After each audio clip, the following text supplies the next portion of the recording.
আমাৰ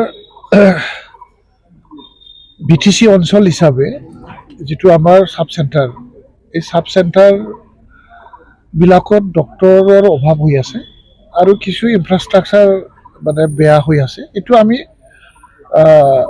ইতিমধ্যে ইনস্পেকশ্যন আৰু ইষ্টিমেট এইবিলাক কল কৰা হৈছে। নেক্সট বাজেট নেক্সট ফাইনেন্সিয়েল ইয়াৰৰ পৰা ইয়াৰ কামটো আমি আৰম্ভ কৰিম। তো আমাৰ বিটিচি হিচাপে জনগাঁথনিটো চালে এতিয়াও আমাৰ প্ৰায় সাব চেণ্টাৰ চাৰিশমান সাব চেণ্টাৰ আমাৰ পাব লগা আছে, এতিয়াও বনাব লগা আছে।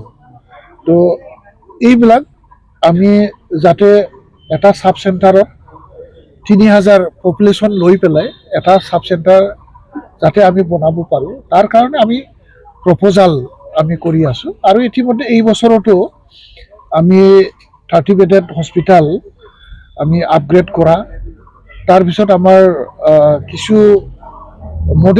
মডেল যিটো হস্পিটেল আছে, এই মডেল হস্পিটেলবোৰক কালি আগৰ চৰকাৰে মানে ইনগাৰেশ্যনে কৰি থৈছে।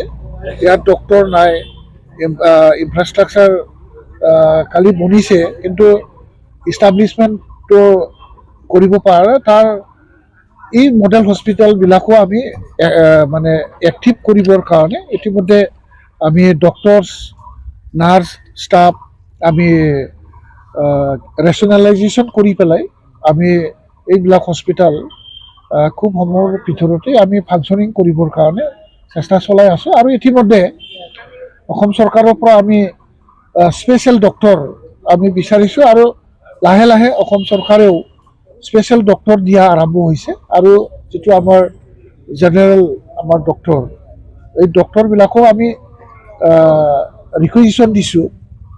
100জন ডক্টৰৰ ৰিকুইজিশ্যন আছে আমাৰ।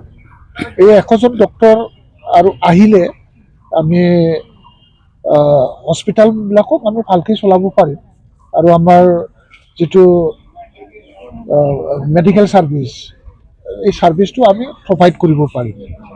আমাৰ তথাপিও যিটো আমাৰ এপিডেমিক বেমাৰবোৰ আছে, যেনেকৈ মেলেৰিয়াটো যাতে মানে এটা ভয়ংকৰ ৰূপ ল'ব নোৱাৰে, আমি আৰম্ভণিতেই এইবিলাক আমি ঠিক মেডিচিন দি পেলাই প্ৰিকশ্যন মেজাৰ লৈ পেলাই আমি কাম কৰি আছোঁ। যাৰ ফলত এইবাৰ যিটো মেলেৰিয়াৰ যিটো জ্বৰৰ সংখ্যা আৰু তাৰ অলপ চিৰিয়াছ লেভেললৈকে যাব পৰা হোৱা নাই।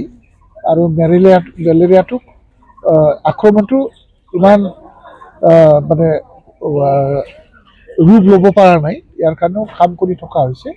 কেঞ্চাৰৰ ক্ষেত্ৰতো যাতে আমি ভাল ছাৰ্ভিচ দিব পাৰোঁ, আমাৰ যিটো টাটা কেঞ্চাৰ মেমৰিয়েল হস্পিটেল আছে তেওঁলোকৰ লগত আমি যোগাযোগ ৰাখিছোঁ। আৰু আমাৰ কোকৰাঝাৰ মেডিকেল কলেজৰ বিষয়াসকলৰ লগতো ৰাখি আমি ঠিক ঠাক কৰিছোঁ। আৰু আমাৰ নাৰ্ছ মানে ANM, GNM আৰু ষ্টাফ নাৰ্ছৰ খুব অভাৱ আছে। আৰু আমাৰ মেচিনবোৰ আছে, আমাৰ লেববিলাক আছে, যদিও লেব টেকনিচিয়ানৰ অভাৱ হৈ আছে।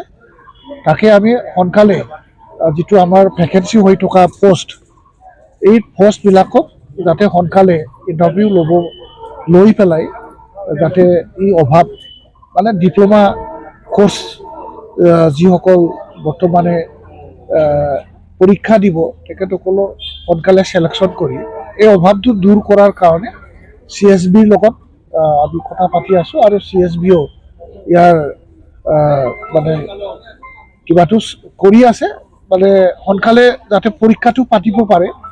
পৰীক্ষা পাতিব পাৰিলে আমাৰ কিছু অভাৱটো দূৰ হ'ব।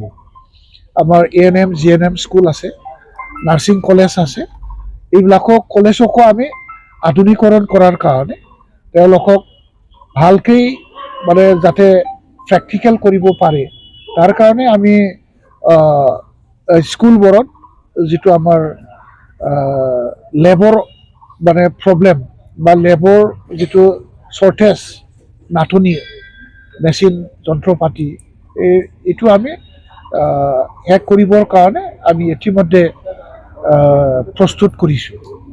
এইবিলাক কৰিব পাৰিলে আমাৰ স্বাস্থ্য সেৱাটো অলপ আগবাঢ়িব পাৰিম।